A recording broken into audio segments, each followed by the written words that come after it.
Hello everyone, and a big warm welcome to you, as always. Today on the wellness calendar front, we find ourselves in July, a month devoted to acts of creativity, spontaneity, and expression. So without further ado, let's get down to it. Oh, and let's remember, we are not passive vessels in this club. When we don our self-detective hats, we trust that some of this information will motivate us in some way to help us expand our world. Yet there is no need to slavishly listen from start to finish. If one idea, or even a grain of an idea, grabs you and demands more attention, you go with that, because that's the gold dust. It's all about you following your own threads of inquiry and generating your own insights. What could be possibly more self-empowering and invigorating? So let's go with that. Oh, and if you have any paper and pens at your disposal, all the better. And yes, for those of you with elephant ears and elephant memories, there is a little bit of a crossover from this episode to the exercises that bypass the brain session, which went out in March 2026, plus getting the most out of music from February. Anyways, onwards. 1st of July. Why bother being creative? It would be unrealistic and naive of us to think we can get through life simply by answering the questions that we are able to answer, while ignoring the questions that are harder to understand, let alone attempt to answer. Consciousness is only the tip of the iceberg when it comes to our emotional and psychological life. We also have an unconscious mind and unconscious processes alongside many other minds and processes, some of which are in conflict with each other. So in order to become aware of our unconscious life, we'll need to dig deep, and that's where creativity and expression come into play. Being rational and logical will only get you so far in life. Add imagination and creativity into the mix, and you'll increase your knowledge and understanding of yourself dramatically. So what do you think of this idea? Are there any questions within your life that you have as yet been unable to answer? Because if there are, you may wish to keep them in mind. 2nd of July, the benefits of being creative. Working on yourself creatively can be advantageous in so many ways. Here's some of the perks for you to consider. It can help you to harmonize your mind with your soul and body. How many times do we leave our bodies out of the wellness equation?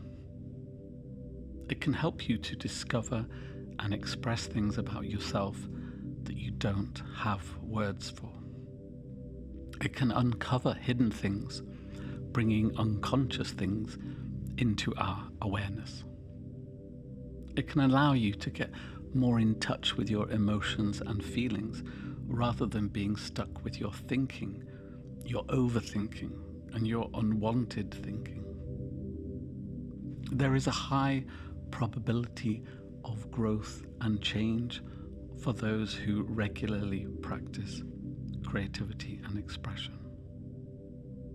Working creatively helps you look at the world, or indeed your issues, dilemmas, or decision-making, etc., from a different perspective than by thinking or by being verbal. This can help you get out of stuck patterns of thought and behavior. The action of doing creative things helps to take energy away from the actions of being anxious and being in a state of panic. The 3rd of July. Creativity, to use your imagination to generate and develop new ideas. The ability to express yourself and your ideas. To look at things from a different perspective. To find new possibilities, new ways to solve problems. Robert Sternberg, a professor of human development, considers creativity to be something original and unexpected, while at the same time having some kind of value attached to it. Expression, to make known our thoughts and our feelings.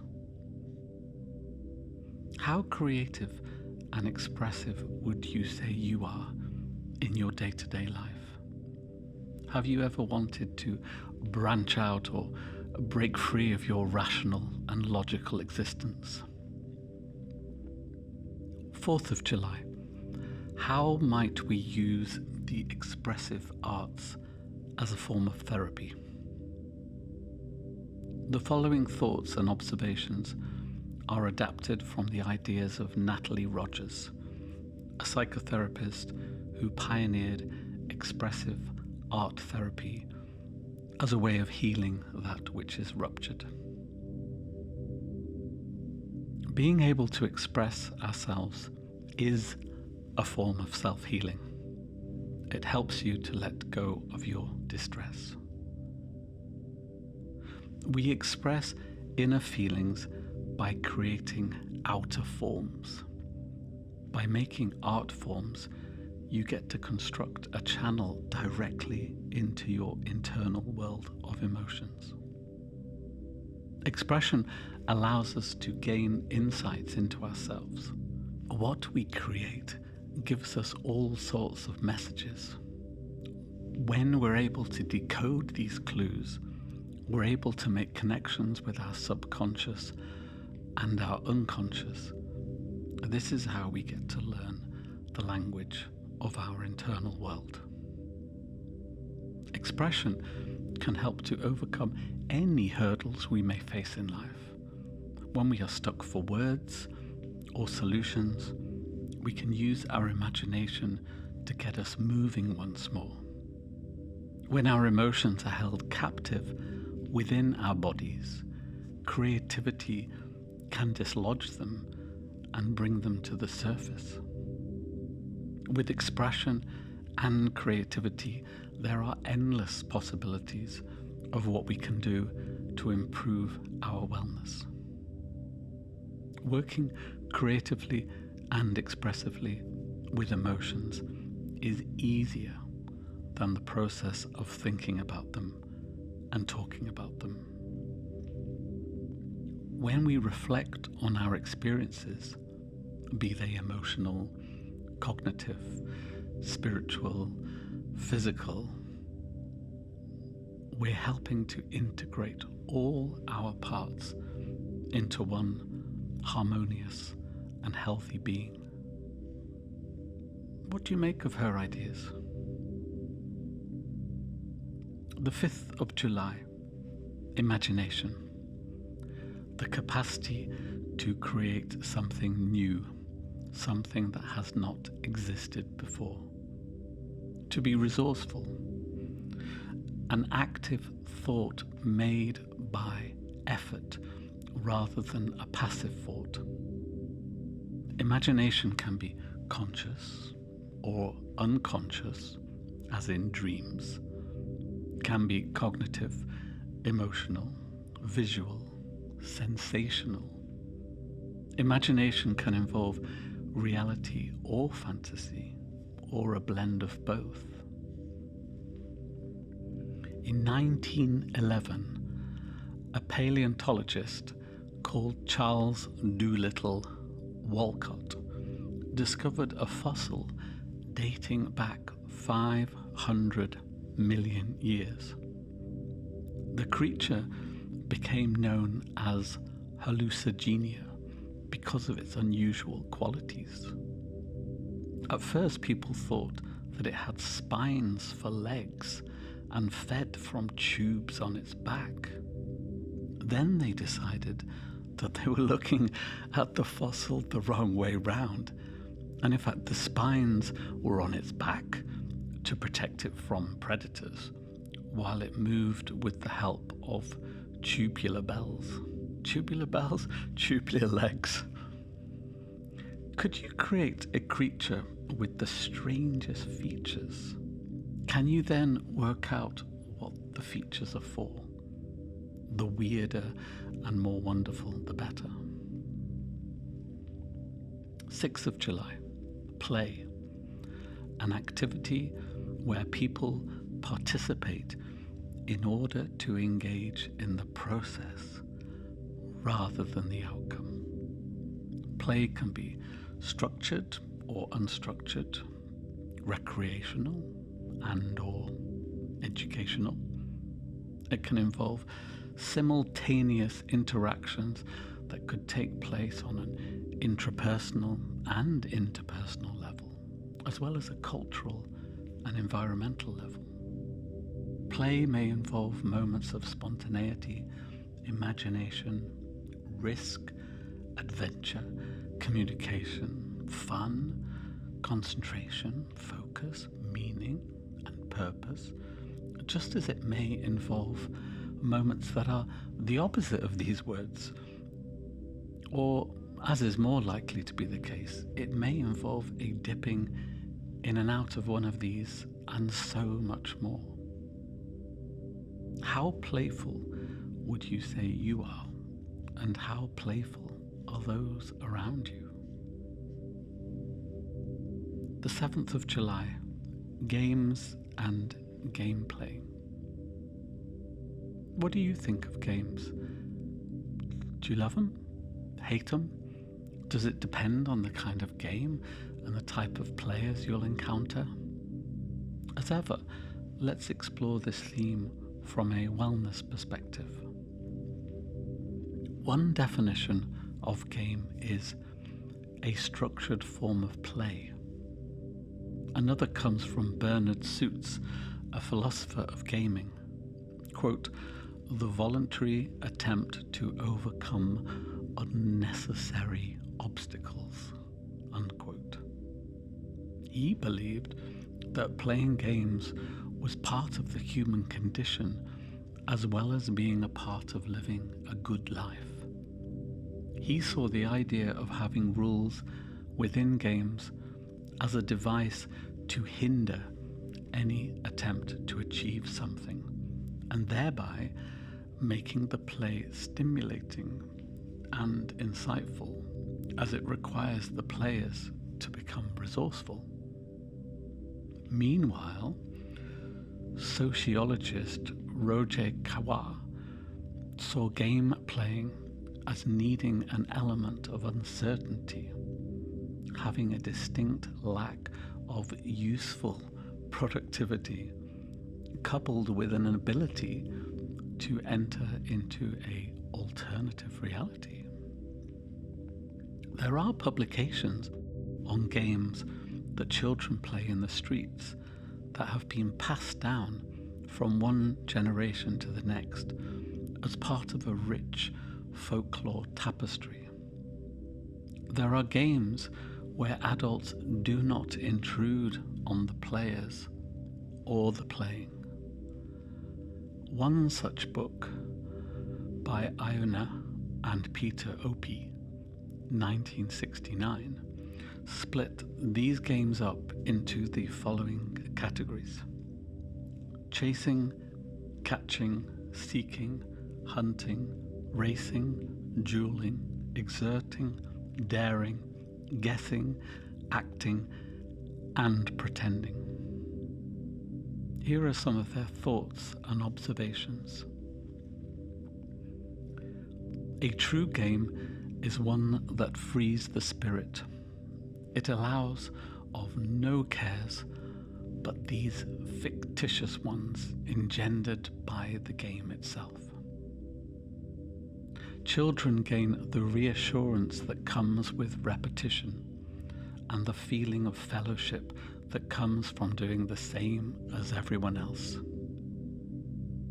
Little attempt is made to establish the superiority of one player over another.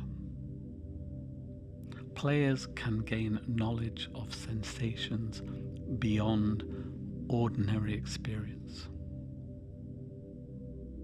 Even though they have matured, adults still carry their inner child with them. Could it be that game playing, at least once in a while, would be enough to nourish the parts of us that feed off this unique time out from everyday life? 9th of July, work versus play. There is a proverb you may well have heard before.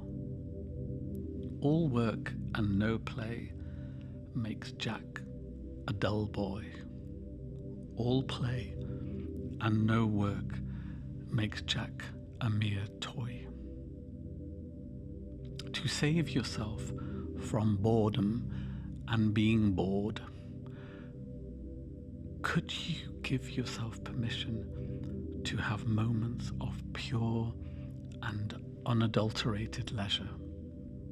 Or are you worried that you'll be seen as lazy and idle?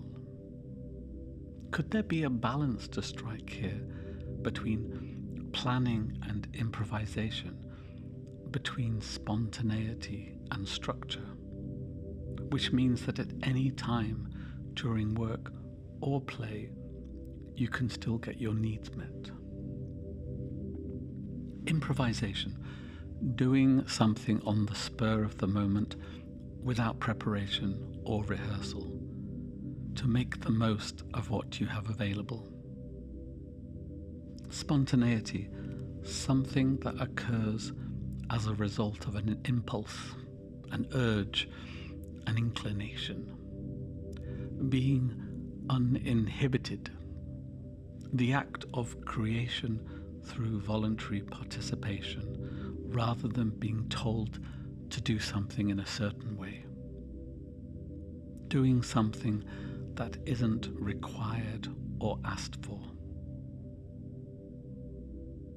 Spontaneous art is sometimes known as the graphic instinct. The 9th of July, outsider art. Art, the application of expression, creativity, and/or imagination. The conveyance of communication of ideas using light, color, shape, form, space, tone, pattern, and texture. How many people are put off doing art because of a belief that they aren't good enough, that the final product would be imperfect in some way? How liberating might it be that embodiment, defined as the visible form of an idea or notion or sense of something, to make an abstract concept into something concrete, such as fear of injustice or heartbreak, doesn't have anything to do with a set of technical skills. Quite the opposite. Outsider art is art that's been made by untrained, self-taught artists. As a movement, it started out when doctors took notes of the artwork of their asylum inpatients, which developed into a publication called The Artistry of the Insane, 1922. It then became known as Art Brut, where such works were appreciated for its rawness, its lack of compromise or corruption from the outside world. Check out such random examples as Aloise Corbaz, Fleury Joseph Crépin, Danielle Jacqui, and Raymond Morris, and see if you find their work and their stories inspirational. The 10th of July, handiwork. What could you be doing? What could you be making with your hands while you listen to a podcast? Here is a random list of creative activities to whet your appetite. Crochet, knitting, patchwork, string art, toy making, wood turning, card making, weaving, egg decorating, soap making, origami, doll making, macrame, cross stitch, tapestry, fretwork, mosaics, puppets, paper mache, calligraphy, darning, quilting, silk screening, enameling, pottery, stained glass, bookbinding, map making, scrapbooking, cake decorating, t-shirt art, embroidery, batik, beadwork. 11th of July, doodling. This is the moment when having some pencils, felt tip pens, and paper would come in handy, as well as being close to the pause button, if you don't like my speed. Okay, I'm going to make some suggestions. I'm going to invite you to undertake some paper-based tasks. But of course, dear listener, you are free to do your own thing, especially if you don't understand what I'm going on about. Okay. Draw a shape. Any shape. Now colour in that shape.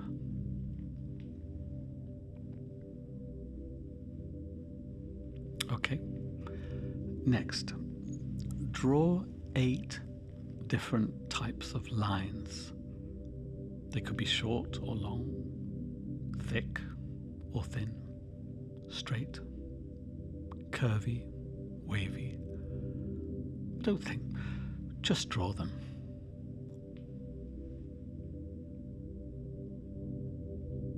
Following on from this, try a doodle using the hatching technique.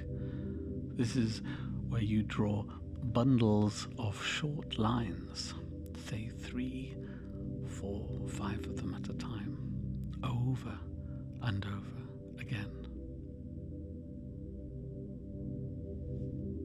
Now, try doing the same thing, only this time with some cross-hatching. This is where another layer of hatching at a different angle is going to go on top of your first hatchings. I hope this makes sense. If it doesn't, I'm sure there's always like a YouTube video to watch. Okay, so keep going for a while, or refuse, or have a hissy fit, your choice. Okay, is now the right time to move on and do some wavy lines? Could there be something satisfying about making some of these lines weave in and out of one another? And what about adding in some braiding, where 3 or more lines weave together, like a hair plait? Or how about, instead of lines, we advance to tubes, where 2 parallel lines are going this way and that? Could they make for an even more satisfying braid? And if you can do tubular braiding, Does this mean you might be able to visualize and then draw some knots? Personally speaking, as someone with aphantasia, as someone without a mind's eye, I can't do this function, but I wouldn't hold it against you if you can. Okay. Next, what do you think of contours, like the contours that depict mountains on a map? Is there anything you would like to portray using this topological approach?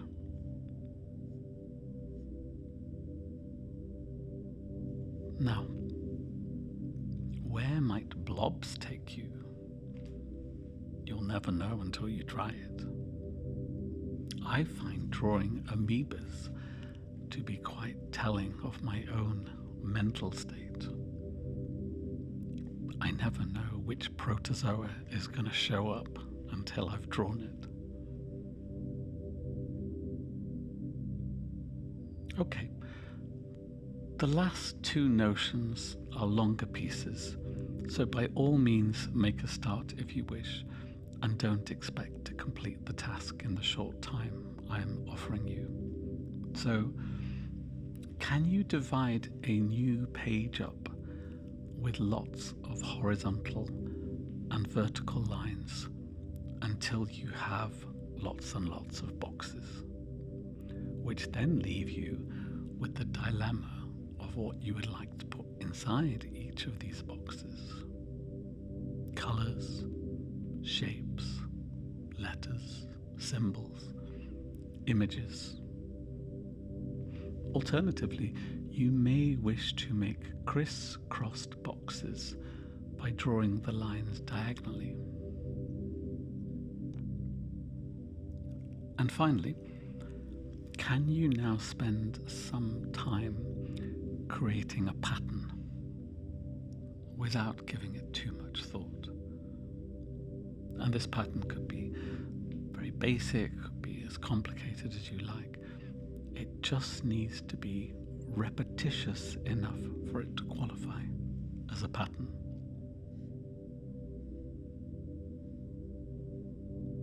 Okay. Winding down now, and pause, and breathe, and reflect.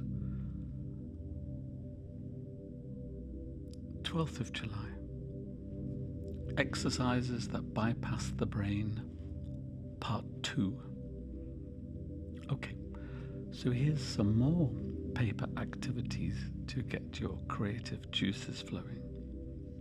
10 sheets of paper will cover this. And note, these are to be done super quick to avoid the intellect getting too involved. So don't worry about neatness or quality or anything making sense. This is just about getting the stuff that's below our conscious radar down on paper. Nothing more, nothing less. Ready?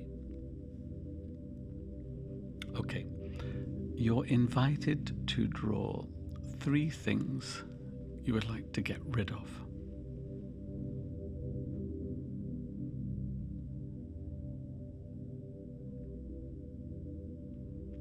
Okay, and now on page 2, I'd like you to draw 3 things you would like to keep forever.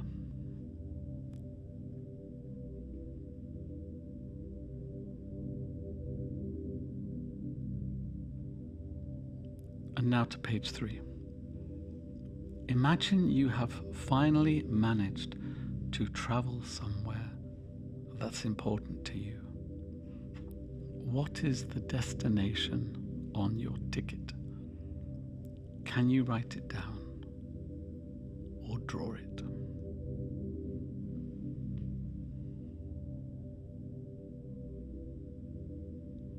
On page 4, can you draw 10 triangles? Don't think about them. Just put them down on your page.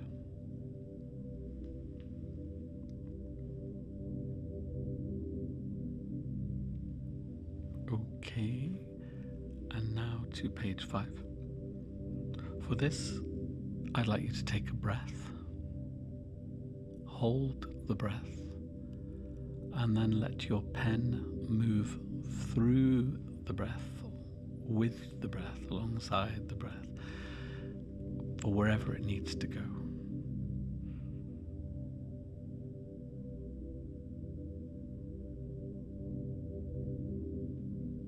Okay, page 6. Here we're going to draw a flock of 10 birds in the sky.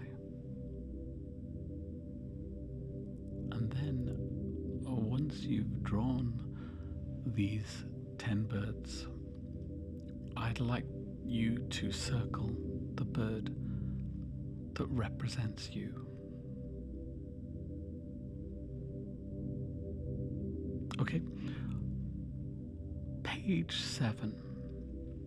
This is where we're going to sing or hum a random piece of music for 10 seconds. During this time, let your hand sway, let it match the rhythm of your song. Let the brushstrokes dapple your paper in whichever way feels right for you.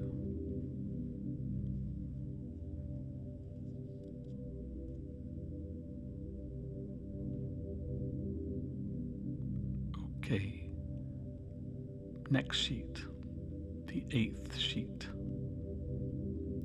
What does being stuck look like? Is it like being in a spider's web, or a maze, trapped in quicksand? If you've ever felt trapped by circumstances, or by thoughts, or feelings, or people, can you express what this is like on the page?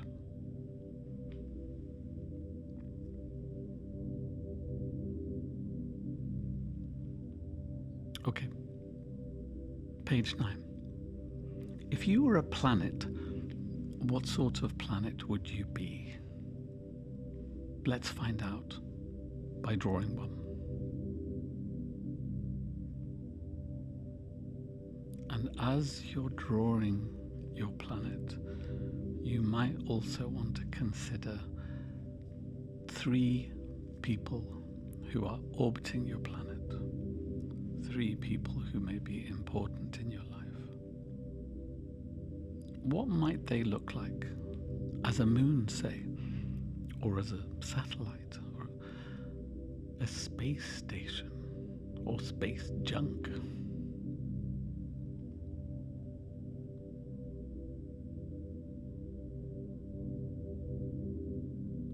And finally, we've arrived at page 10.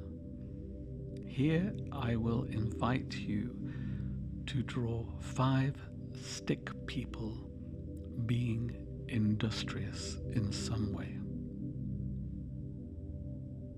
There's no right response to this. There's no wrong response to this.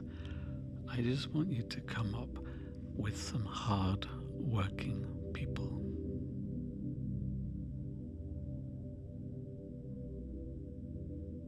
Okay. And pause. And breathe. And when you get a chance, have a reflection on this exercise. As for me, thinking aloud, I wonder if you managed to bypass your brain and get to any interesting places that were beyond logic and beyond reason. Okay, moving on. 13th of July, dressing up. In the 1970s, a BBC children's programme called Mr. Ben revolved around a man visiting a costume shop. When he put on a certain outfit, he would step out of the changing cubicle into a magical adventure.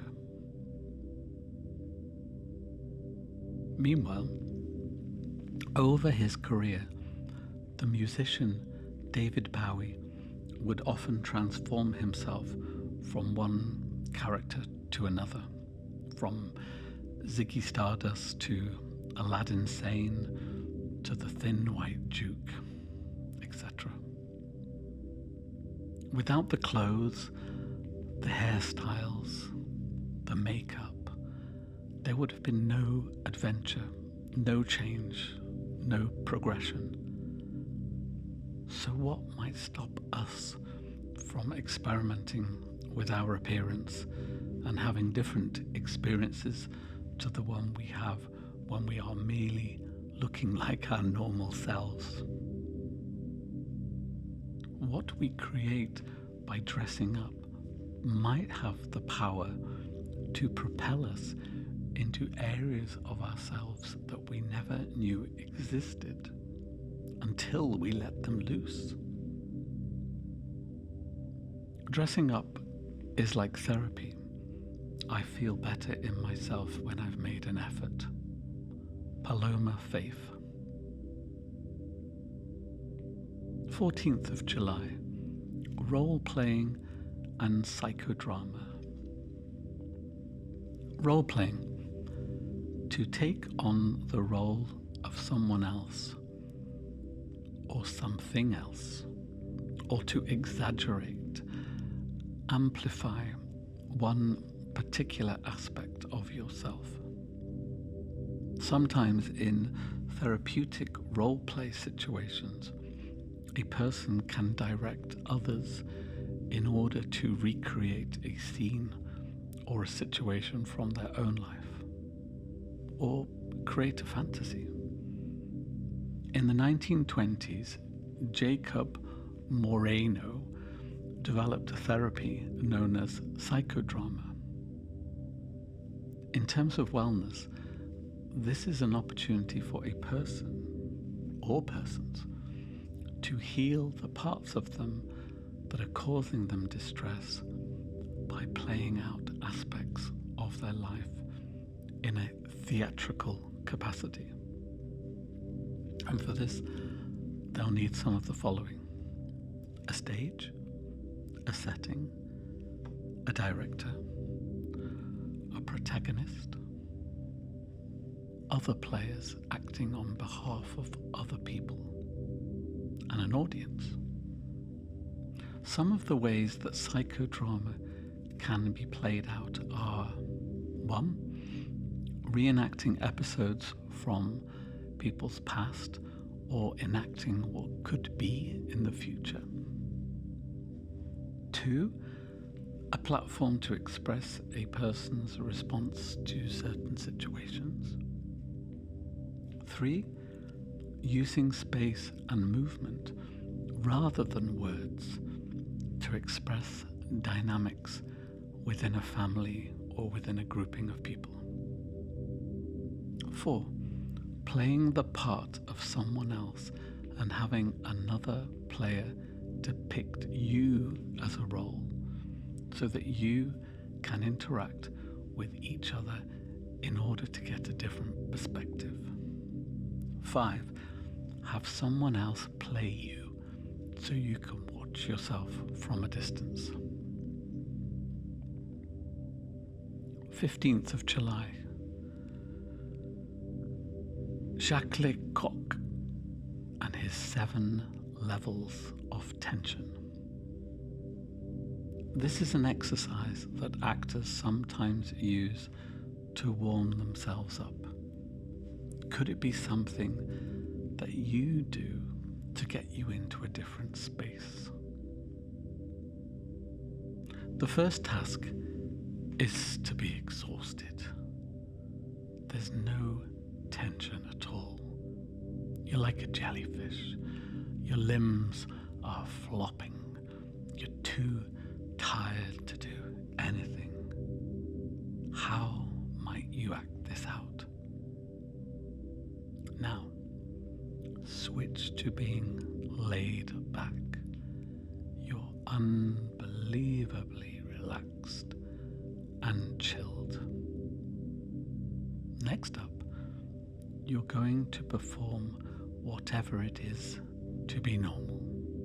Nothing you do is more or less than being in neutral. Now, you're going to ramp up the tension a little bit by being alert and curious. You are, for the first time, interested in what's going on around you. How is this going to play out? What are you noticing? Something is going on that's creating suspense. It's your job to find out what it is. Where is the threat, the ticking time bomb, the mystery in the room? You have now reached a passionate state. Whatever you suspected has now become a reality. Your movements are that much quicker, that much wilder. And finally, you have reached the moment of maximum tension when you are going to the tragic act. You are so stressed out. Can you bear it any longer? The threat is going to happen. You are helpless to avoid it. Boom. The 16th of July. Symbols. Symbols. Signs and marks that represent and communicate something. A visual design that has an intended meaning. Can we delve into the world of symbols to help us express ourselves within a greater length and breadth? Here's a few examples for us to get our teeth into. Logograms. These can be letters, symbols, or signs that represent a whole word or a meaning. Pictograms are pictures that are understood to have a shared meaning. Inscriptions are something that's been inscribed in stone or wood. Petroglyphs are prehistoric art forms created on rocks by carving, scratching, engraving, chiseling.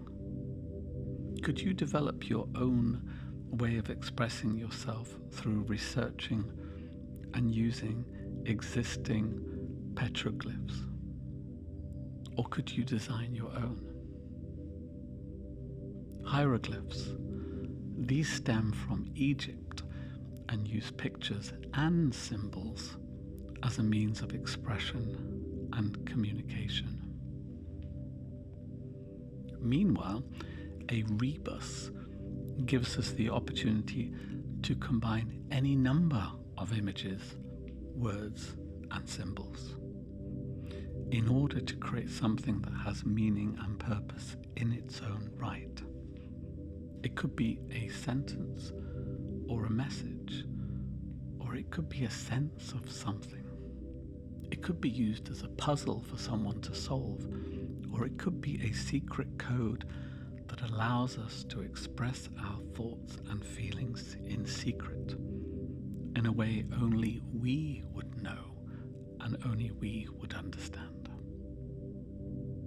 Metaphors and similes are figures of speech that refer to something through another thing. For example, the "I wander lonely as a cloud," or "time is money." In art, a visual metaphor uses an image as a symbol for something else. Could you explore where any of these approaches might take you? 17th of July. Mottos. A motto is something that manages to sum up the belief, ideals, or identity of a person in a few words or a sentence. It could be an original choice of words. It could be from a quote or from a lyrics of a song. An emblem is an image or a symbol, often framed within a badge or a shield, that represents the values or identity of a person or a collection of people, while a motif is a design often using a repeated pattern. It can also contain a message or represent a theme. Could you explore an experiment with representing your own individual identity or a shared identity with friends, family, or a loved one?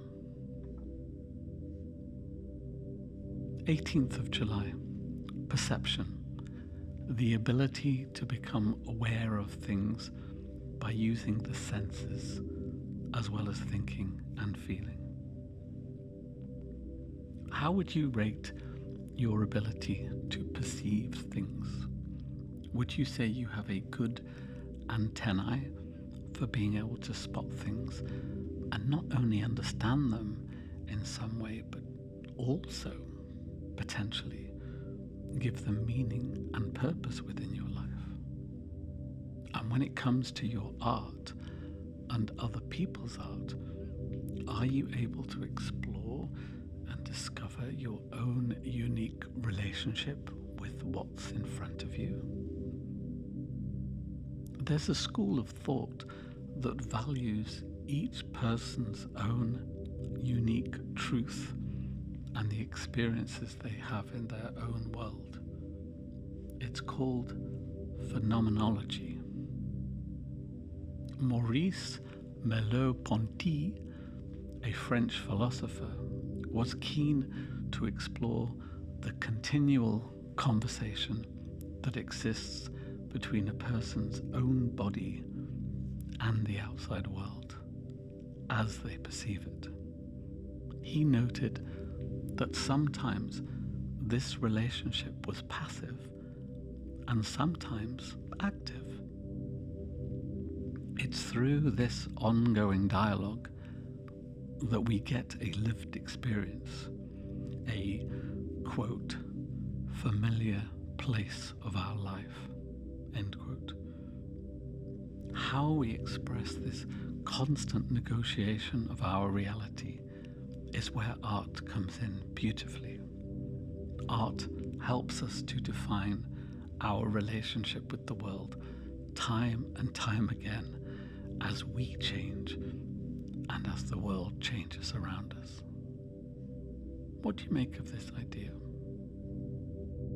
19th of July, ways of seeing. How we view art could be a clue to how we view the world in general. John Berger, an art critic who wrote Ways of Seeing in 1972, encourages the viewer to take a step back from works of art and find ways to expand our capacity to see things differently. He believed that a lot of our seeing is based on habits and conventions, and that much of the art we consume limits us in some way by leading our eyes into fixed paths of perception. Art critics tell us what is great art and what is not. He believed that classic nude paintings were created for the male gaze, and that advertising promises us the good life while ultimately encouraging us to spend money on things we don't need. If we can become aware of how others are manipulating our perception of the world, might we be able to reclaim our eyes for ourselves? But more importantly, what do you make of Berger's idea? And what questions might they raise for you? Berger also made another point about words. He argued that in terms of our bodily development, emotions came before words, as did thinking, moving, seeing, hearing, and indeed all our senses. So how come we use words to describe what we're feeling, thinking, seeing, and hearing, etc.? Could art be a better way of communicating than words?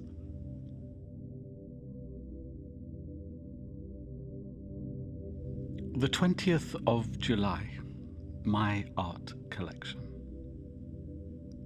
What images, pictures, photos, landscapes are important to you?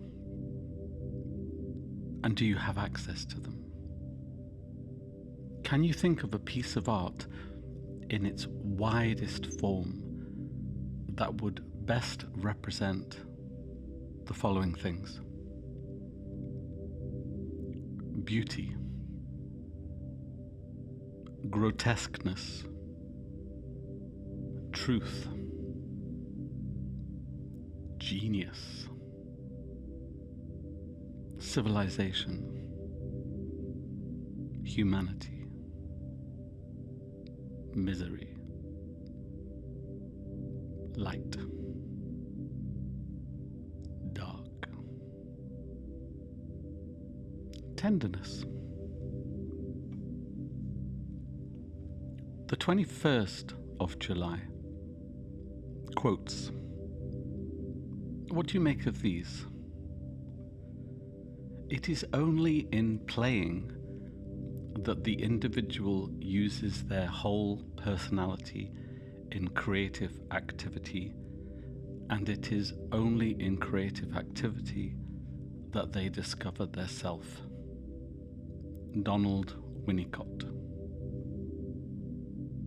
Surrealism is the destructive, but it destroys only what it considers to be shackles limiting our vision. Salvador Dali. The urge to destroy is a creative urge. Mikhail Bakunin. The creation of something new is not accomplished by the intellect, but by the play instinct acting from inner necessity. Carl Jung. We need to be childish to understand. Only a child sees things with perfect clarity because it hasn't developed all those filters which prevent us from seeing things that we don't expect to see. Douglas Adams. The highest form of human intelligence is to observe yourself without judgment. Jiddu Krishnamurti. Whether you succeed or not is irrelevant. There is no such thing. Making your unknown known is the important thing. Georgia O'Keeffe.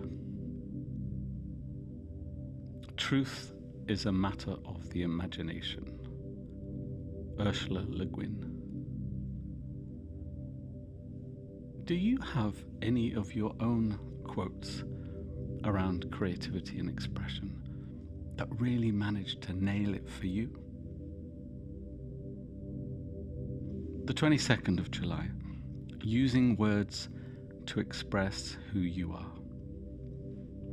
Could you attempt to map yourself out with words? Could you grab a notebook and write down who you are in under 100 words? You could also break yourself down into smaller, bite-sized chunks. For example, writing down the biggest episodes in your life, the most significant people in your life, for better or for worse, the high points and the low points, your hopes and fears, and indeed what defines you as a person. If you would prefer to mark out your life in chronological order, you might want to use the structure of a timeline instead, starting with your birth. The 23rd of July, resonance. The definition of resonance is when the vibrations of one external force cause another to move in a rhythmic way. This is more likely to happen if the two forces share a similar natural frequency. Finding types of music and sound that match our own vibrations, that can resonate with us at an atomic level, is of real importance to our well-being. Similarly, cutting out music and sounds that are unpleasant, upsetting, that clash and are disharmonious could also be of great benefit to us. Here's some resonance exercises you may consider. Using only yourself and your own body, can you find ways of making sounds that resonate with you? Using items from your own home, finding ways of making sounds that you like. Taking a walk in your neighborhood, listening out for sounds that resonate with you. And when you are away from your natural habitat, maybe listening out for new sounds that you may like. And if you do find sounds that you like, could you make a mental note of them so that you can produce or hear that sound again whenever you want? The 24th of July, different types of music. When it comes to our well-being, it may be worth splitting music into subsections. If you're interested in being able to study and concentrate, or to use music to help us sleep, monophonic music works wonders. Monophonic music contains one melodic line without the harmony. For example, Gregorian chanting. This type of music helps to preoccupy our subconscious mind so that we can focus our attention elsewhere. Polyphonic music contains multiple instruments or voices and harmonies that are played at the same time, such as Pachelbel's canon. Polyphonic music is complex and demands concentration, and in that way it can completely absorb us, challenge us, and plant all sorts of imagery into our subconscious that in turn can stimulate creativity. Homophonia is where vocals and instruments complement a dominant rhythm or a repetitive beat and constitutes most pop music. For many Western people, this music is very straightforward, very easy to grasp as it's played everywhere. It's the music most likely to make you dance. Heterophonies can be heard in bluegrass and Cajun. Here there's one melody played out by two instruments at the same time, say a fiddle and a banjo, and they're not necessarily being perfectly synchronized, which then creates a nice natural texture to the sound. Polyrhythms are where two or more separate rhythms combine and conflict with one another, The origins of this music are African. If played over a long period of time, the effects of this music can be quite hypnotic and transcendental. The 25th of July, self-detective questions around sound and music. If you want to take your time with these questions and actually answer them, the pause button may be your best friend here. What types of music do you enjoy? What sounds do you enjoy? Is there a common theme to your choice of music and sounds? For example, the pitch, the frequency, the rhythm. Is there a musical instrument that you particularly like? What type of voices / singers do you like?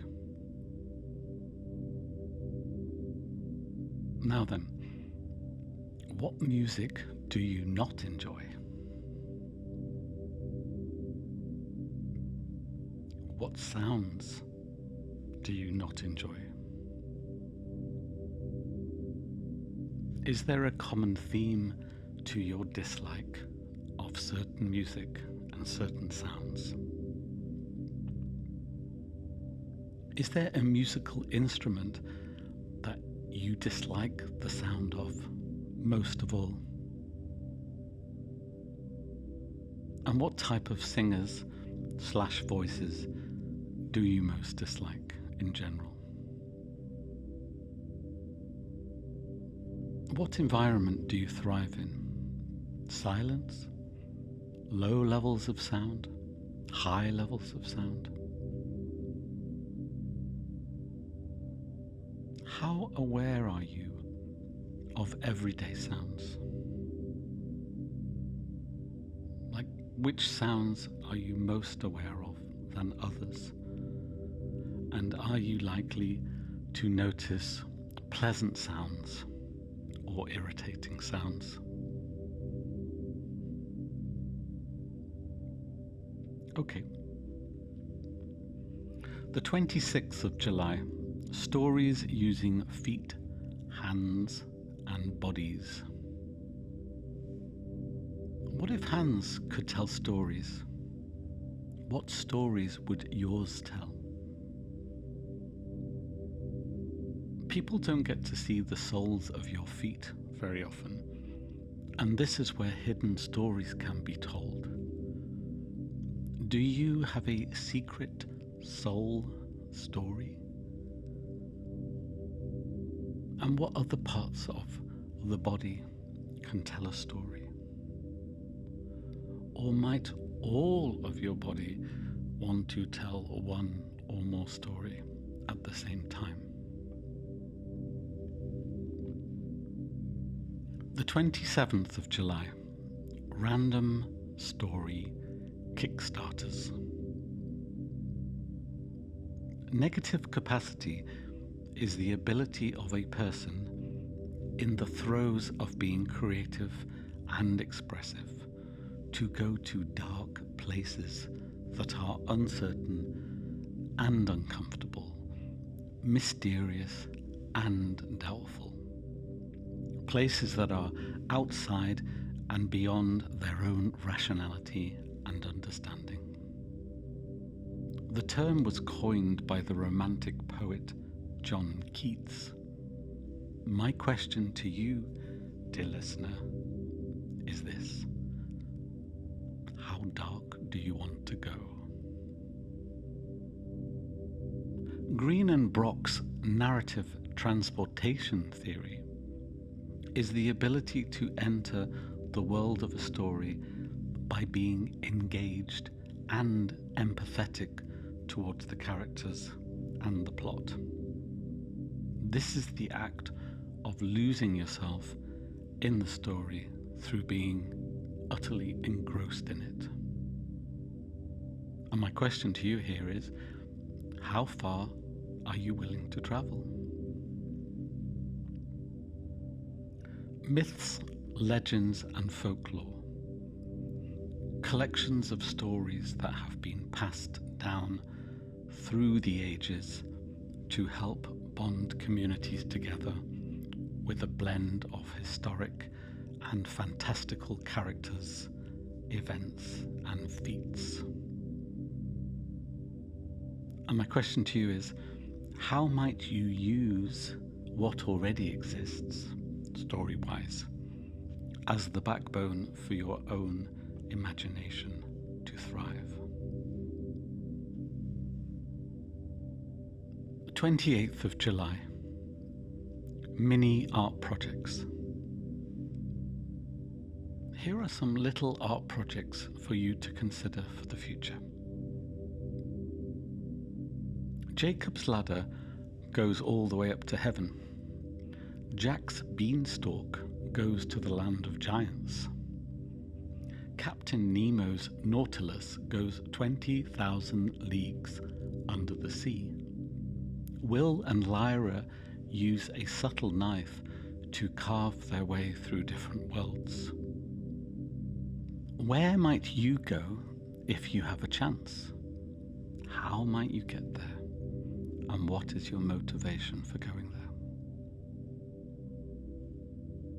If you were an octopus, what could your 8 tentacles be doing all at the same time?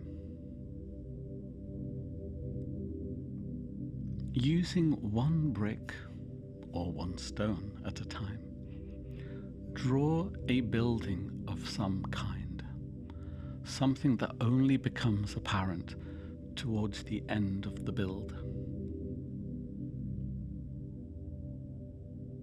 Draw some waves in a dark night sky. Draw mountains on a bright, clear morning. Draw a forest and then fill it with all your fears. Draw a meadow and then fill it with all your hopes. The 29th of July, Memory Shaker. Can an image of, say, a fish trigger a memory for you? It may be the notion of a fish that does it. It may be the way the fish has been illustrated, like the colors, etc. Or it may be the context of the fish in relation to other aspects of a picture. Either way, can we explore this idea of stirring up our own memory banks by compiling lots and lots and lots of random photos or picture cards and see if we can come up with something simply by looking at each one in turn? It could be a sense of something vague. It could be a vignette, or it could be a complete recollection. This exercise is good to do in a group, as when you get the magic of people sharing and inspiring others to explore new avenues. The 30th of July, Me, Myself and I. Here's some more creative ideas to consider around yourself. Creating a dual portrait. So here I'm suggesting you draw an outline of your face, then you divide it right down the middle, and on one side you draw yourself as a light, loving person, and then on the other side you delve into your dark, shadowy self. Using either a 2-dimensional mask template or an actual 3D mask, can you experiment with what you project as yourself to the wider world, and then what you are really experiencing underneath that mask? Can you draw yourself as an animal? What are you? Where do you live? Are you free or are you captive? Are you in the wild? In a city? In the mountains? Can you also draw a backdrop for yourself? Drawing different aspects of your personality that are all contained within you. For example, your inner child, your critical voice, your angry soul, your loving side, etc., etc. And finally, the 31st, I'll say that again, the 31st of July, long-term creative projects. If your opportunities to be creative are few and far between, would you consider having a long-term project on the go so that you can keep coming back to it effortlessly, rather than trying to find a spark that ignites and motivates you time and time again? Here are but a few suggestions. Decorating a box, which is then filled with symbolic things that are important to you, especially when it comes to understanding, discovering, expressing yourself. William Heath Robinson, 1872 to 1944, drew all sorts of humorous cartoons depicting complicated contraptions for simple, everyday tasks. Can you try your hand at a similar invention for something straightforward in your own life? Can you start to draw a machine and then decide later what it could be useful for? Or perhaps you will never truly know what it does. An archipelago is a stretch of sea where there are many, many islands. In her Earth-Sea books, Ursula Le Guin drew the islands first and then tried to work out what went on in the islands, like what the backstory was and what the culture was like. Could you do the same? Could you draw a series of islands that represent different parts of you, different experiences, different people in your life? Or could you draw islands and their stories that have nothing to do with you and everything to do with the rich imagination in your head? Okay. Well, that's it for another episode. I hope you got some takeouts. I've put some links on the show notes. So all that remains really is to say, until next time, thanks for your comments and thoughts. And if you, yes you, if you'd like to drop me a line, our email address hasn't gone anywhere. It's still podcast@selfdetective.net. Okay, take care. Bye for now.